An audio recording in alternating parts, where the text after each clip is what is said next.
नमस्कार, देश और प्रदेश की तमाम खबरें देखिए इस बुलेटिन में मेरे साथ। खबर आगरा से है। पेड़ लगाओ जीवन पाओ। पश्चिम बंगाल से आए पर्यटक ने पेड़ लगाओ जीवन पाओ के संदेश को पूरे देश में फैलाने के लिए आगरा का रुख किया है।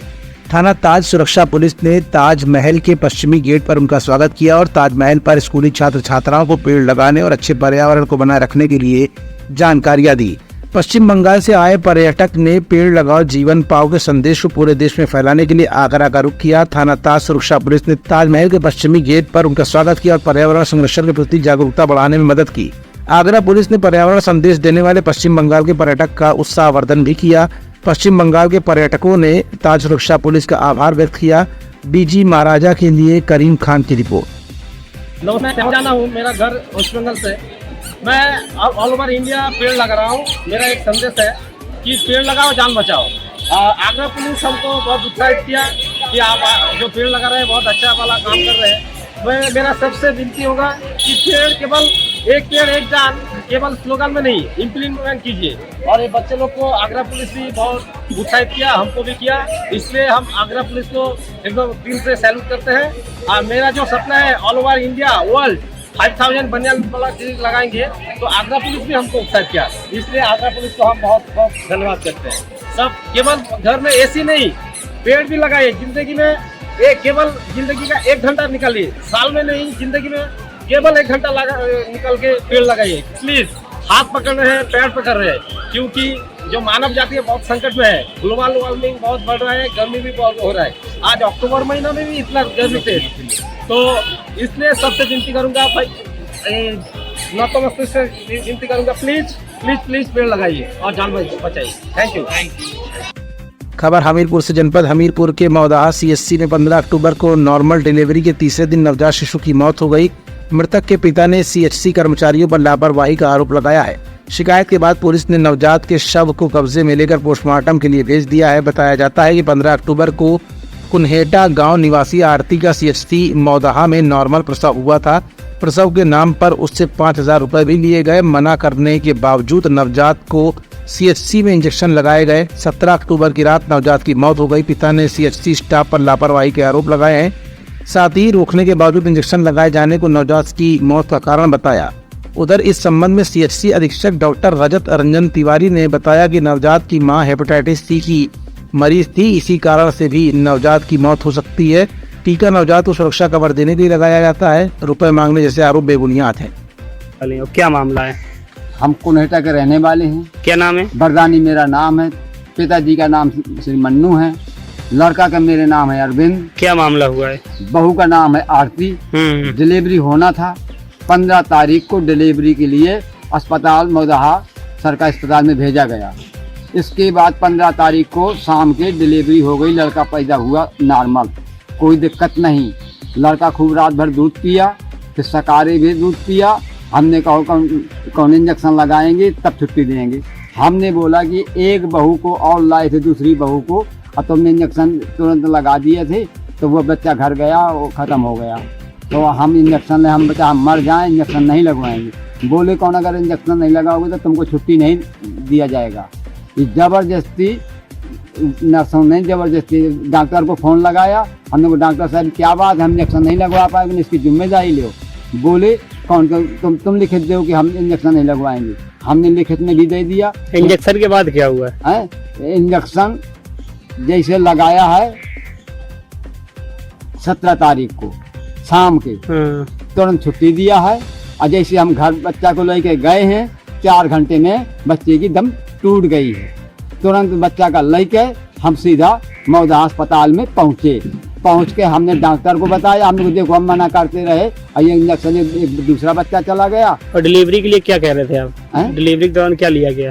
5000 रुपया डिलीवरी में कौन ले लेंगे? यहाँ अगर लागू है तो हमने कहा अगर लागू है भैया, गरीब आदमी है, चाहे फरुआ को जारी करके दे, लेकिन कम से कम हमारी बच्चा का कोनो प्रॉब्लम ना हो। खबर आगरा से।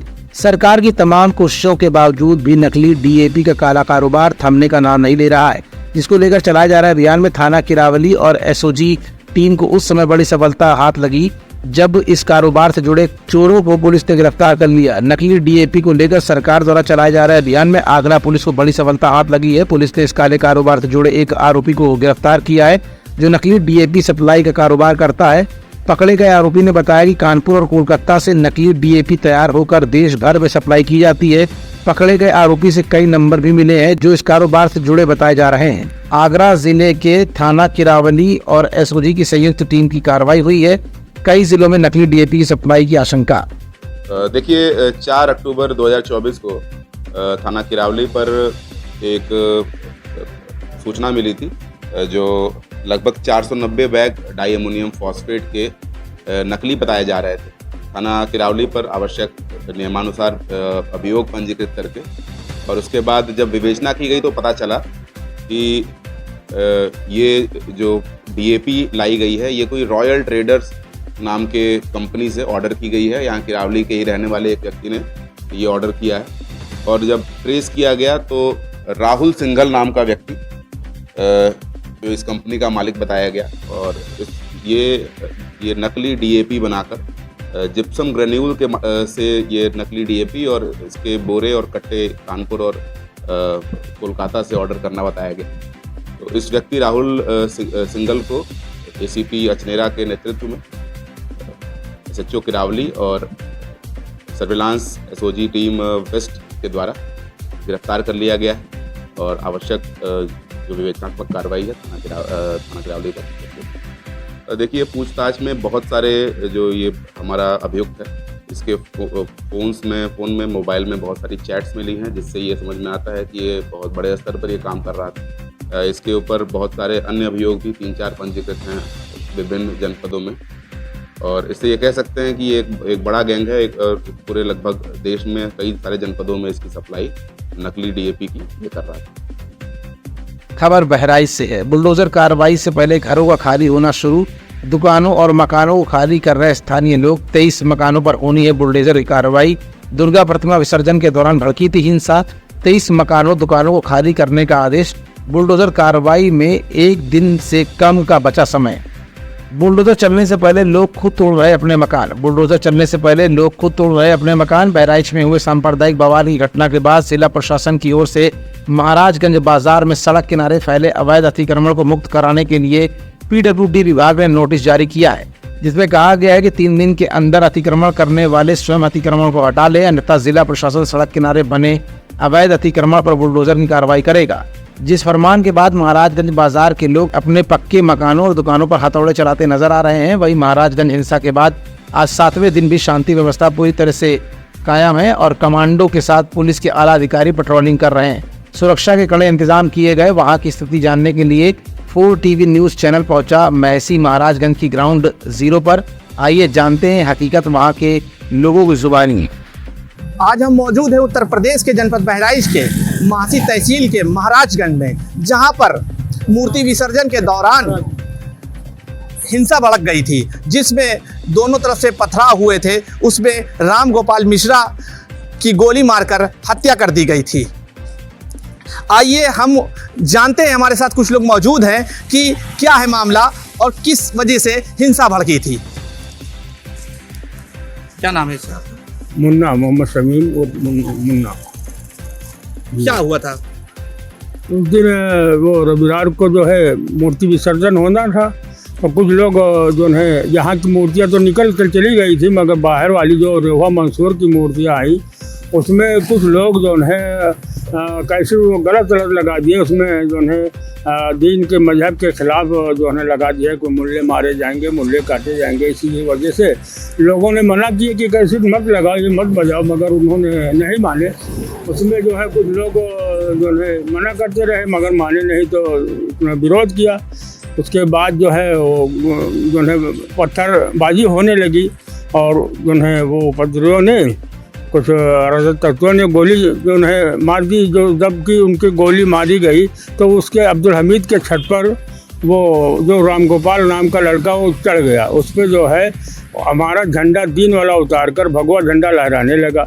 तब उसमें जो है उसी में से किसी ने नीचे से या ऊपर से किसी ने भी गोली चलाई। इसमें कोई मालूम नहीं कि किसने गोली चलाया है मगर उन लोगों को आरोप है कि इन्हीं ने गोली चलाई है। अब ये हम तो मौके पर मौजूद नहीं, जो हमने सुना है इधर उधर की खबर वही हम बता सकते हैं। हालांकि मृतक रामगोपाल मिश्रा की पत्नी ने मुख्यमंत्री से मुलाकात की थी। मुख्यमंत्री से मुलाकात करने के बाद उनकी मांग थी कि मुख्य आरोपी अब्दुल हमीद के घर पे बुलडोजर की कार्रवाई की जाए और आरोपियों का हेडकाउंटर किया जाए। हालांकि अभी स्थिति महासी महाराजगंज में सामान्य स्थिति नज़र आ रही है, शांति व्यवस्था कायम है और प्रशासन द्वारा पीडब्ल्यूडी विभाग की तरफ से घरों पे लाल निशान बना दिए गए हैं कि अतिक्रमण हटा दिया जाए, नहीं तो बुलडोजर की कार्रवाई की जाएगी। हमारे साथ मौजूद हैं बात करने के लिए कि बुलडोजर की कार्रवाई को लेकर इनका क्या कहना है। प्रशासन जो फैसला करे वो भी सही है, क्या बताऊँ मैं। और भूखमरी यहाँ पर सवाल है, खाने पीने की चीज़ें नहीं है, व्यवस्था की जाए। माननीय जिलाधिकारी महोदय से निवेदन है कि वो आएँ और सभी को अवगत कराएं कि मार्केट खुले, सामान्य हो, तो हम लोग यही चीज़ चाहते हैं। यहाँ पर प्रशासन ने लोगों को 3 दिन का मौका दिया था कि अपने घरों का इंक्रोचमेंट जो अतिक्रमण है वो हटा ले, नहीं तो प्रशासन की बुलडोजर की कार्रवाई की जाएगी। इसी को लेकर महासी महाराजगंज के लोग अपने घरों को और अतिक्रमण को तोड़ रहे हैं, घरों से सामान निकाल रहे हैं। दिया हुआ वक्त 17 तारीख था जो आज पूरा हो जाएगा। उसके बाद प्रशासन क्या निर्णय लेता है, क्या गरजता है महासी महाराजगंज में बुलडोजर, ये देखने की बात होगी। बहराइच से Mohammad Nadeem Khan, 4 TV news channel Bahraich.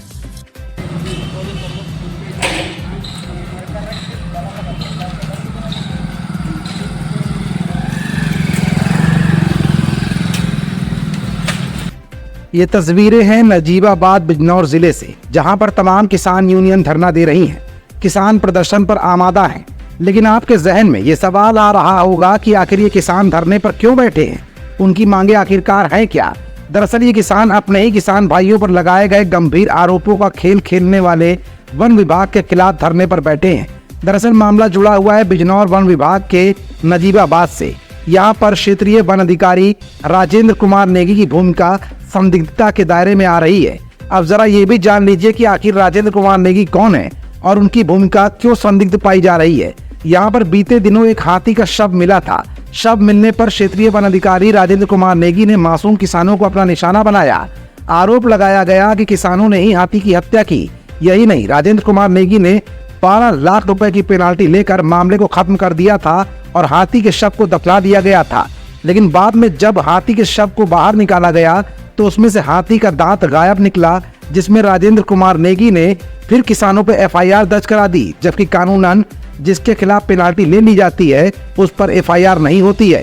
Rajendra Kumar Negi की भूमिका इस मामले में संदिग्ध पाई जा रही है। इस बात का प्रमाण प्रभागीय वन अधिकारी के इस लेटर के जरिए कंफर्म भी हो रहा है। दरअसल 30 सितंबर 2024 को राजेंद्र कुमार नेगी का ट्रांसफर कौड़िया रेंज रानीपुर टाइगर रिजर्व से चित्रकूट बरगढ़ रेंज में कर दिया गया। इस लेटर को जरा गौर से देखिएगा और फिर समझने की कोशिश भी करिएगा, जिसमें राजेंद्र कुमार नेगी को हाथी के शव के मामले में संदिग्ध पाया गया और उसकी जांच होने तक उनके ट्रांसफर को न किए जाने की बात भी सामने आ रही है। पत्र में इस बात की भी तस्दीक हो रही है कि जिसमें प्रभागीय वन अधिकारी डीएफओ को लिख रहा है कि राजेंद्र कुमार नेगी की भूमिका हाथी की हत्या के मामले में संदिग्ध है और उन पर जांच चल रही है, लिहाजा इनका स्थानांतरण कहीं और न किया जाए। बावजूद इसके राजेंद्र कुमार नेगी का ट्रांसफर चित्रकूट वन प्रभाग कर दिया गया और राजेंद्र कुमार नेगी के कृत्यों की गाज डिप्टी रेंजर और वन विभाग के ही एक जूनियर अधिकारी पर गिरा दी गई। अचानक ट्रांसफर क्यों किया गया, ये भी एक बहुत बड़ा सवाल है और इस बात को लेकर किसान संगठन धरने पर आमादा है। भारतीय किसान संगठन इस मामले में वन विभाग के उच्च अधिकारियों पर सवाल भी उठा रहा है। फिलहाल मामला फॉरेस्ट कंजर्वेटर के सामने भी पहुंच चुका है और इस मामले में भारतीय किसान संगठन के राष्ट्रीय अध्यक्ष राजेंद्र यादव ने भी तमाम सवाल उठाए हैं। नमस्कार, मैं राष्ट्रीय किसान संगठन अभी बिजनौर नजीबाबाद रेंज में एक हाथी की हत्या का मामला जो है वो सामने आया है, जिसमें जब हाथी की मृत्यु हुई उस समय स्थानीय किसान के ऊपर रेंजर ने यह कहकर आरोप साबित करने की कोशिश करी एक किसानों में हाथी की हत्या की गई और किसी ने किसानों से 12 लाख रुपए वसूल गई और उसके बाद एक फैसला हुआ। देखिए, ये देश के किसान का दुर्भाग्य है कि आप उन किसानों के ऊपर हाथी की हत्या का मुकदमा हुआ है और वह घर का वहाँ से तबादला हो सकता है।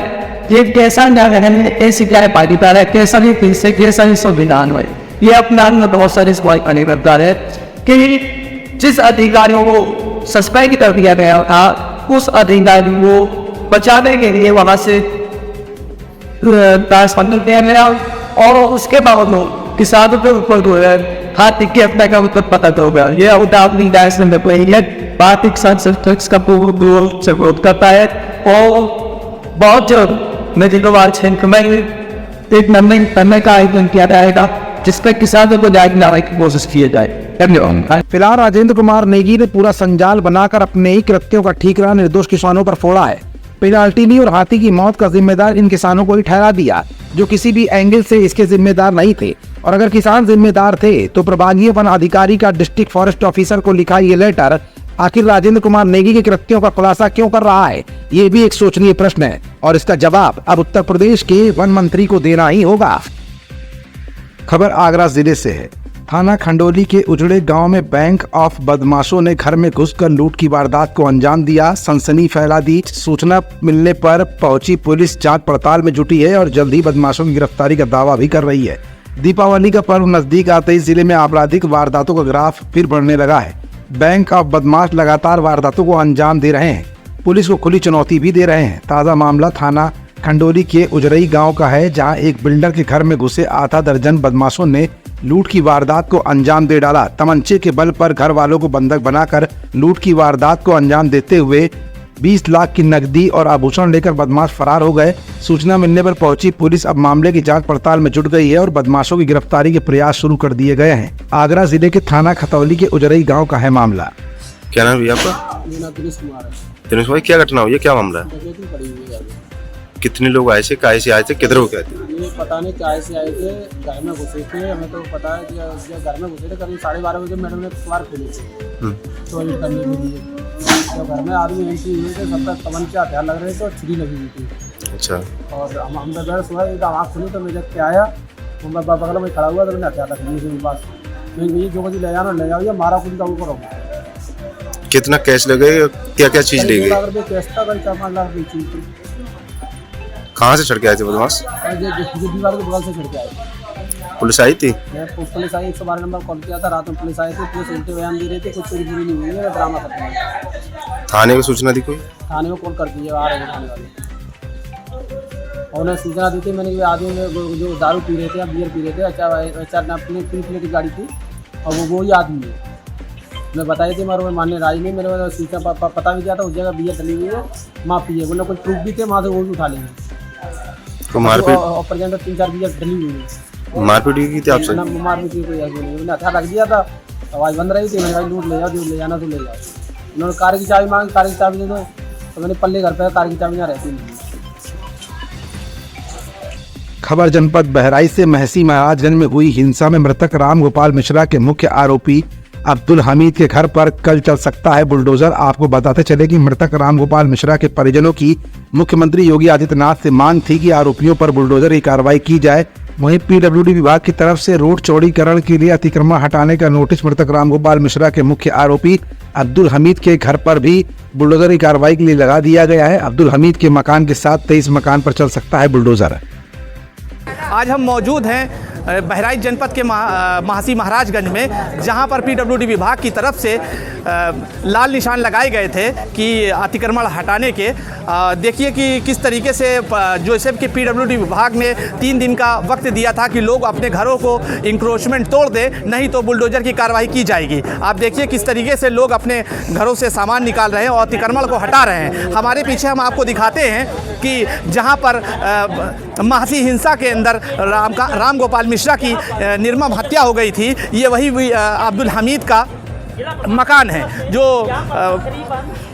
राम गोपाल मिश्रा के मुख्य आरोपी हैं। जैसा कि आपको दिखा दें, यहाँ पर ये इनकी सर्राफा की दुकान थी। किस तरीके से यहाँ पर इसकी हिंसा के बाद इसकी लूट की गई है। ये यहाँ पर हिंसा भड़की थी और उसके बाद आगजनी और लोगों की दुकानें लूटी गई थी। बहराइच से Mohammad Nadeem Khan, 4 TV news channel Bahraich. उप मुख्यमंत्री के आगमन को लेकर मंत्री ने किया निरीक्षण। भाजपा कार्यकर्ता सहित प्रशासनिक अमला रहा मौजूद। स्वर्गीय पूर्व विधायक उपेंद्र तिवारी की पुण्यतिथि पर उप मुख्यमंत्री केशव प्रसाद मौर्य का आगमन कल अंबेडकर मैदान शाहबाद में होने जा रहा है, जिसकी तैयारी को लेकर आज उच्च शिक्षा राज्य मंत्री रजनी तिवारी ने निरीक्षण किया और बताया उप मुख्यमंत्री केशव प्रसाद मौर्य पूर्व विधायक स्वर्गीय उपेंद्र तिवारी की श्रद्धांजलि सभा के कार्यक्रम में उपस्थित होंगे और विकास संबंधी योजनाओं का उद्घाटन भी करेंगे और सरकार की योजनाओं का ज्यादा से ज्यादा लाभ आम जनमानस को मिल सके और मेरे द्वारा जो भी विधायक निधि के अंतर्गत कार्य कराए गए हैं उनका भी लोकार्पण होगा। इसके अलावा अंबेडकर पार्क में दिव्यांग जनों को सहायतार्थ एडिप और राष्ट्रीय वयोश्री के तहत वरिष्ठ नागरिकों के नित्य जीवन सहायक यंत्र और उपकरण वितरण कार्यक्रम में मुख्य अतिथि के रूप में केशव प्रसाद मौर्य जी शामिल होंगे। इस अवसर पर ब्लॉक प्रमुख त्रिपुरेश मिश्रा, नगर अध्यक्ष पिंटू पांडे, सीओ अनुज कुमार, कोतवाल निर्भय कुमार मिश्रा, एसडीएम दीक्षा जोशी, सीएससी प्रभारी प्रवीण दीक्षित, नगर पालिका की ईओ सहित तमाम भाजपा कार्यकर्ता मौजूद रहे। कल 21 अक्टूबर है कि उपेंद्र तिवारी जी पूर्व विधायक, उनकी पुण्यतिथि है, 17वीं पुण्यतिथि है। उसमें श्रद्धांजलि सभा के कार्यक्रम में और अनेक विकास संबंधी जो हमारी योजनाएं हैं उनके लिए यहाँ पे स्टॉल लगेंगे। उसके उद्घाटन के लिए माननीय मुख्यमंत्री जी यहाँ पे आ रहे हैं, डिप्टी सीएम साहब, और बड़ी संख्या में लोग हमेशा ही श्रद्धांजलि के लिए आते हैं उपेंद्र तिवारी जी माननीय विधायक जी के लिए। वो सब लोग यहाँ पे आएंगे और सरकार की जितनी भी योजनाएं चलती हैं उनका ज़्यादा से ज़्यादा लाभ मिल सके। जो भी यहाँ पे कार्य हमने करवाए हैं विधानसभा निधि के अंतर्गत उनका भी यहाँ पे लोकार्पण होगा और जनता के लिए जो भी कार्य करवाने ज़रूरी रहते हैं वो लोग भी यहाँ पे आते हैं हमेशा। तो जनता के हित के लिए केशव जी आएंगे यहाँ पे और श्री उपेंद्र तिवारी जी की पुण्यतिथि है 17वीं, उनकी श्रद्धांजलि का कार्यक्रम है, उसमें यहाँ पे उपस्थित। खबर वाराणसी से। वाराणसी एक दिवसीय दौरे पर पहुंचे प्रधानमंत्री नरेंद्र मोदी। लाल बहादुर शास्त्री एयरपोर्ट से बाई रोड प्रधानमंत्री शंकर आई नेत्रालय पहुंचे।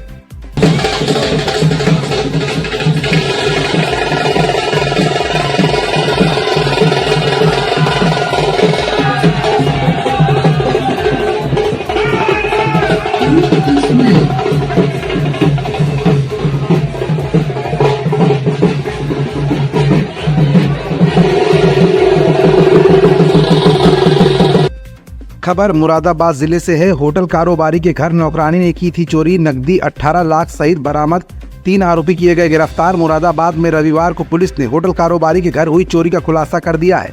पुलिस ने 5 लाख रुपए की नकदी सहित 18 लाख का माल भी बरामद किया है। साथ ही 3 आरोपियों को गिरफ्तार किया गया है। तीनों आरोपियों में एक महिला भी शामिल है। पुलिस ने आरोपियों के पास से 5 लाख रुपए नकद और लगभग 13 लाख रुपए के सोने और चांदी के जेवरात बरामद किए हैं। फिलहाल पुलिस ने तीनों ही आरोपियों का मेडिकल कराकर जेल भेज दिया है। एसपी सिटी कुंवर रणविजय सिंह ने मामले का खुलासा कर जानकारी दी है। पूरा मामला थाना सिविल लाइन्स क्षेत्र का है। थाना क्षेत्र अंतर्गत होटल कारोबारी के घर काम करने वाली नौकरानी पिछले लंबे समय से घर में रखी नकदी और सोने चांदी के जेवरात चुरा रही थी। घर वालों को जब इस मामले की जानकारी मिली तो पुलिस से शिकायत की गई। मामले में पुलिस ने तहकीकात शुरू की तो कई पहलू सामने आए हैं।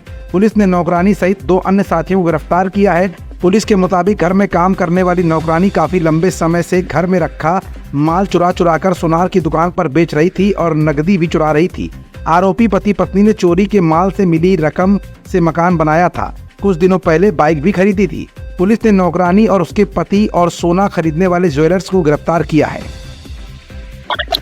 देखिए, सिविल लाइन्स थाना क्षेत्र में रहने वाले जुबेर खान साहब थे, यहाँ एक मेड काम करते, वो काफी दिन से वहाँ काम कर रही थी। बीच में कोरोना काल में संभवतः हट गई थी ना, अभी लगभग 2 साल से वहाँ काम कर रही थी। उसने ग्रेजुअली वहाँ से जो घर में ऑर्नामेंट्स थे उसकी लगातार चोरी कर रही थी और चोरी करने के बाद ये अपने हस्बैंड के साथ मिलकर इसमें एक व्यक्ति जो रस्तोगी है, विनीत रस्तोगी, उसके दुकान में, उसको शॉप में जाकर ये चोरी के माल बेच रहे थे।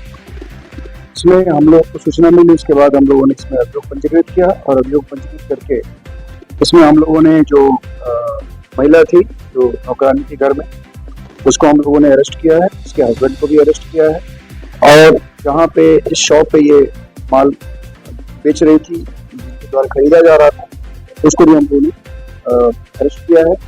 और इसमें हम लोगों ने 158 ग्राम गोल्ड और 115 ग्राम सिल्वर और 5,12,000 रुपये हम लोगों ने इन लोगों से रिकवर किया और बहुत देख रहे हैं जो दोनों सहायता थी जो ये रेलवे पर बनते रहते। खबर रायबरेली से है। सर्राफा व्यवसायी के बेटे का शव पोस्टमार्टम के बाद पहुंचा घर। परिजनों ने अंतिम संस्कार करने से किया इनकार। सीओ और एसडीएम ने मृतक के परिजनों से की बात। मृतक के परिजनों ने सभी आरोपियों की गिरफ्तारी की रखी मांग। आरोपियों की गिरफ्तारी के बाद ही होगा अंतिम संस्कार। कांग्रेस प्रदेश सचिव अतुल सिंह मृतक के घर पहुंचे, शोक संवेदना व्यक्त की। मृतक शोभित के परिजनों ने कांग्रेस सचिव अतुल सिंह से पुलिस पर लापरवाही करने का लगाया आरोप। ऊंचाहार कोतवाली नगर के मदारीगंज का है पूरा मामला।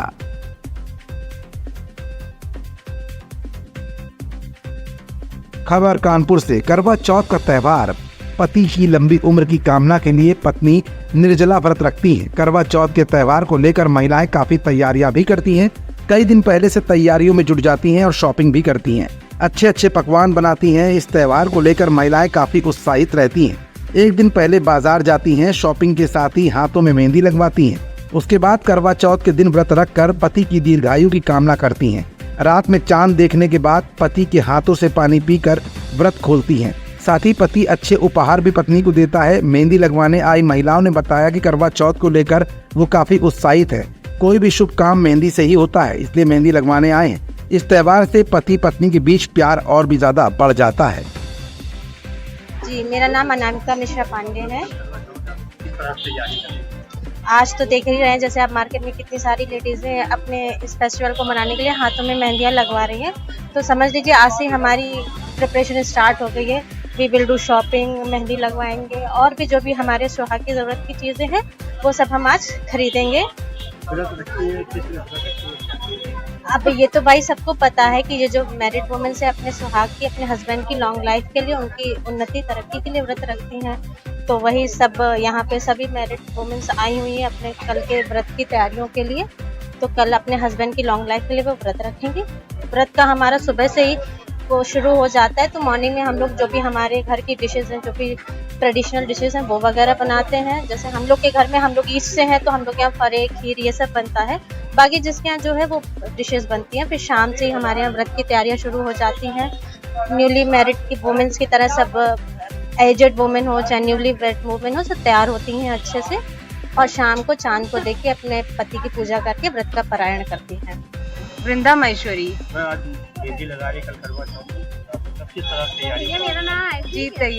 जी, तैयारी तो बड़े जोरों शोरों से चल रही है। जो करवा चौथ का जो है फेस्टिवल है वो हम लोग के लिए बड़ा खास होता है। हम लोग अपने पतियों के लिए लंबी उम्र की प्रार्थना करते हैं, व्रत रखते हैं और हम लोग इतना अच्छे से तैयार होने के बाद फिर पति के हाथ से पानी भी पीते हैं, उनके हाथ से व्रत खुलवाते हैं अपना। और सबसे अच्छी चीज़ ये लगती है कि इसमें पति पत्नी का जो प्यार है वो और अच्छे से बढ़ जाता है।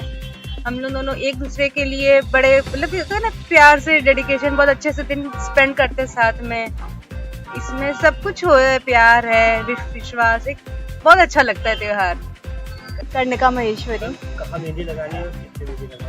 करवा चौथ के फेस्टिवल के लिए मेहंदी लगा रहे हैं। करवा चौथ का फेस्टिवल बहुत ही स्पेशल होता है हमारे लिए। हस्बैंड्स के लिए व्रत रखते हैं करवा चौथ का, उनकी लंबी उम्र के लिए। और प्लस ये हमारा बॉन्ड्स हो गया, प्लस सासू माओं का प्यार, उनका अफेक्शन, सब कुछ दिन भर पूरी पैम्परिंग मिलती है। बहुत अच्छा लगता है। कल की बजाय आज से ही चालू हो जाती है new dresses, new clothes, mehndi लगाना, तैयार होना, बस और क्या चाहिए फेस्टिवल्स में।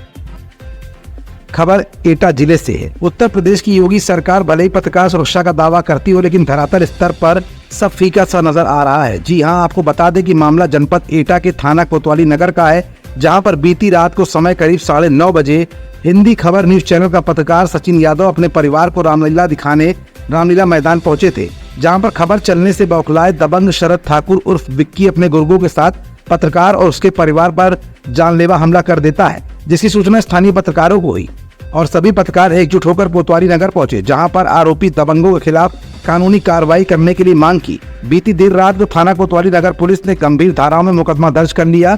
वहीं मौजूद पीड़ित पत्रकार सचिन ने बताया कि बीते दिनों पूर्व पत्रकार ने गंज डुंडवारा रोड पर स्थित अवैध संचालित प्राइवेट अस्पताल न्यू लाइफ लाइन की खबर चलाई थी, जिससे अस्पताल संचालक बौखला गया और मुझे जान से मारने की नीयत से मेरे परिवार पर जानलेवा हमला किया। फिलहाल पुलिस ने मामला दर्ज कर लिया है और जांच पड़ताल शुरू कर दी है। क्या नाम है आपका? मेरा नाम सचिन है। मैं यहाँ पे एटा में हिंदी खबर के लिए काम करता हूँ और आज मेरे साथ घटना मेरे परिवार के साथ में अपने बच्चों को यहाँ पे जो रामलीला मैदान में रामलीला का आयोजन हुआ जो कल या परसों में समापन हुआ है, बच्चों की जिद्दे उनको लेके यहाँ पे मेला दिखाने आया था, इसमें बच्चे मेरे साथ थे और करीब मैं 8:30 बजे आया। उसके बाद मेरे बच्चे अंदर वहाँ झूला झूल रहे थे और मेरी पत्नी भी साथ में थी और अचानक मेरे 2 मित्र वहाँ आ गए तो मैं उनसे बात करने लगा, जिसमें एक मित्र बच्चों को अंदर तक लेने गया। उसी बीच एक यूपी 82 AD 8386 करके गाड़ी आती है 4 व्हीलर और उसमें से एक व्यक्ति उतरता, कहता है मेरा नाम विक्की ठाकुर है, मुझे पहचानता कि नहीं पहचानता है। और अचानक उसमें से 4 से 5-6 लोग उतरते हैं और मेरे साथ कहते हैं कि तेरा नाम सचिन है, तू ही वो पत्रकार है कि मेरा हॉस्पिटल सील कराया था। इस तरह की बात करते हैं। मैंने कहा भैया मेरा कोई इस वाक्य से लेना देना नहीं है। तो इसके बाद मेरे साथ उन्होंने मारपीट शुरू कर दी। मैं काफ़ी उनसे मना किया कि मैंने ये सब खबर चलाई, मेरा सील कराने का उद्देश्य कुछ नहीं था। उसी बीच 4-5 और लड़के उसमें उतरते मेरे साथ मारपीट शुरू कर देते हैं। एक्चुअली 3 या 4 तारीख को एक हॉस्पिटल की शिकायत मिली थी जो अवैध रूप से शहर के शिव सिंहपुर तिराहे पे न्यू लाइफ हॉस्पिटल के नाम से चलता है कि वहाँ पर एक महिला का डिलीवरी के दौरान एक दूसरा ऑपरेशन उसके महिला के भाई का एक प्रार्थना पत्र दिया गया था। उसमें लिखा था कि मेरी सिस्टर का बच्चा होने के साथ बच्चा बंद करने का ऑपरेशन कर दिया गया है। और जो खबर जो हम लोगों ने प्रशासित की वो व्हाट्सएप पे और उसके बाद स्वास्थ्य विभाग ने संज्ञान लिया और अर्ली मॉर्निंग उसको सील कर दिया था एसीयू ने। उसी बात से ये दबंग है विक्की ठाकुर शरद चौहान इसका नाम है, ये अपने गुर्गों के साथ लगातार मेरा पीछा कर रहा था और आज अचानक ये 9 बजे करीब वहाँ रामलीला मैदान पे पहुंचा जो तहसील के गेट के सामने गेट है वहाँ पर, और मुझसे अचानक आके मेरे साथ जबरदस्ती मारपीट की। इसमें मेरा एक मोबाइल ले गया और मुझसे भविष्य में कहा, उसने आरोप लगाया कि मुझसे पैसे मांगे जा रहे थे, लेकिन किस तरह की बात नहीं। मेरे पास सारे एविडेंस और ऑडियो है कि जिसमें मेरे तरफ से कोई किसी तरह की, उन्होंने खुद मुझसे मिलने की बात कही थी लेकिन मैंने कोई उससे बात मिलने को हमेशा इनकार किया है। लगातार उससे 2-3 बार पे कॉल हुई, उसने कहा कि मेरा फैसला हो गया है, तो मैंने उससे ये कहा कि फैसले की कॉपी मुझे दे दो, मैं अपनी खबर मेंशन कर दूं। लेकिन लास्ट टाइम 3री बार कॉल पे उसने मना कर दिया कि हम दे नहीं सकते, हॉस्पिटल आई। हम लोग आज तक हम कभी उसके हॉस्पिटल नहीं गए, मेरा उससे कोई फोन पे वार्ता नहीं हुई, मेरा कभी उससे आमना सामना नहीं हुआ, मैं विक्की ठाकुर को जानता नहीं। और आज ये घटना देर शाम करीब 9 बजे करीब आके उसने अपने 5-6 साथियों के साथ मेरे साथ मारपीट की है, जिसमें एक डॉक्टर महिला है जिसका नाम सावित्री है, उसमें एक लड़का उसका शामिल है, मैं उसका नाम नहीं जानता हूँ। उस महिला के पूर्व में 2 हॉस्पिटल और आगरा रुपए और आगरा चुंगी पर सील हो चुके हैं, मां नवजीवन और न्यू मां नवजीवन के नाम से। ये तीसरा उसने पार्टनरशिप में विक्की ठाकुर के साथ हॉस्पिटल खोला है, जिसको ओटी स्वास्थ्य विभाग के एसीएम जो राममोहन तिवारी ने उन्होंने मौके पर जाकर सील की थी। इसी बात से ये दबंग जो है बौखलाए हुए थे और मेरा पीछा कई दिनों से लगातार कर रहे थे। मेरे साथी देवेंद्र कुमार जो प्राइम न्यूज के रिपोर्टर है वो भी थे, उन्होंने बचाने की काफी कोशिश की तो उनसे भी हाथापाई की है और लास्ट में आके वो मुझे अधमरा छोड़ के मेरा एक फोन लेके चले गए। पुलिस ने क्या कार्रवाई की आपको? तो देखिए घटना 9 बजे की है और मैं अब 12 बजने वाले हैं। कोतवाल साहब यहाँ पे 2 बार आए हैं लेकिन एक भी बार उन्होंने मिलना उचित नहीं समझा। मैंने अपर साहब को, कप्तान साहब को, डीआई साहब के नंबर पे फोन कर जानकारी दी है, लेकिन अब मजबूत चिट्ठी यहाँ से मिली है। लेकिन अभी 3 घंटे लगभग बीत जाने के बाद 12 बजने को है, करीब 9 बजे की घटना मेरे साथ। क्या कोतवाल साहब कोतवाली में आए थे? नहीं, कोतवाल साहब कोतवाली नहीं आए, लेकिन बाहर से 2 बार राउंड निकल गए यहाँ से। इस बुलेटिन में फिलहाल इतना ही। हाजिर होते हैं अगले बुलेटिन में कुछ और खबरों के साथ।